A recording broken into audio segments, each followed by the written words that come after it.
mostly comedy festival that I've seen. I've not broken myself by seeing too many. As I was saying earlier, some years I've seen 15 or 20 in a week, and one evening I saw 4 in a row, which nearly took me out completely. So this time I'll just talk about 3. 2 in a bit more detail than the other. So from the most recent that I saw, Thursday night, Not Like Other Ghouls, Ghouls, and I thought that's a very clever title. I loved it. And it's music, song and comedy, a solo show. So I thought, I'm going to go and have a look at this. Saw it for the very first performance she's ever done of it. It was the preview, I didn't realise. One Woman Comedy by Alice Tovey.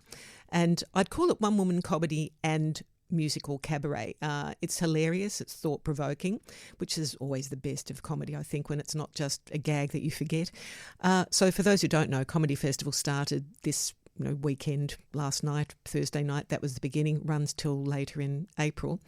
The premise of this show is that Tovey is hosting a dinner theatre performance, think Dracula's, that sort of thing, with multiple celebrity guests, all of whom don't show up. And so she goes off stage and says, what's going on? Oh, I have to carry on, people. The guest hasn't shown up. So the premise is she's left alone to sort of carry the can, really. Absurd reasons they don't turn up. She keeps the audience entertained, engages with witty banter, and she's very infectious in energy, Original songs, all of which really are about her obsession with horror movies and some about her own anxieties, because it's a horror movie sort of dinner theatre show. So her humour's edgy, it's unapologetic. She tackles fearlessly topics such as the gay scene and its obsession with B-grade horror movies like Scream and Freddy Krueger, Nightmare on Elm Street or whatever that is. The Twilight Saga, which she was obsessed with as a teenager. She has a bit of a go at teenage angst. I think the song is called I Hate Teenagers or something like that. I can't recall exactly. Monsters, fears, big gender, as she calls it, with the capital B and a G. And at one point we even hear a disembodied Nicole Kidman as a voice from beyond, sort of like her inner demon, which is quite bizarre. So it's quirky. She's really ebullient. It's lovely to watch her. Her lyrics are very dense but very clever, and she weaves them with her humorous anecdotes and stories, and she shines, really. She's charming and sassy and saucy and a bit raunchy and mischievous, keeping us entertained.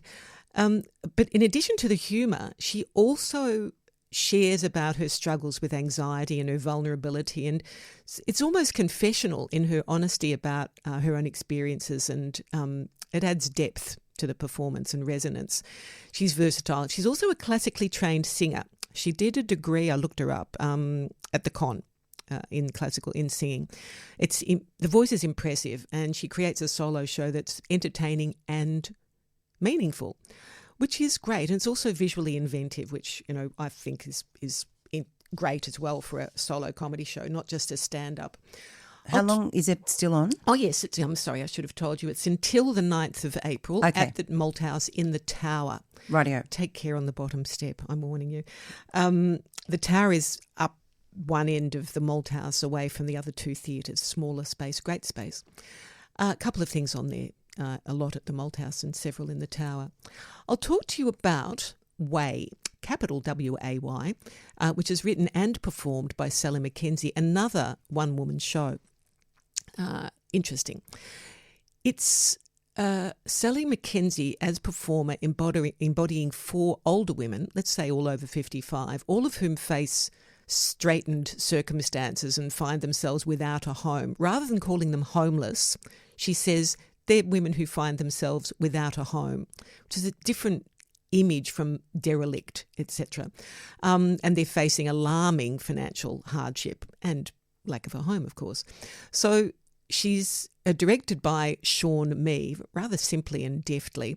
It traces the path of Lynn, the central character, who is a documentary filmmaker who struggles to find funding for her film about women over 55. Some of you might recall there was a documentary on, I think, ABC last year, which was very interesting. Women who become homeless. Now, in some cases, one little thing goes wrong in their lives and it can lead to a cascade of adverse circumstances. So that's the situation with these women, 3 women who are drawn from real people samples, not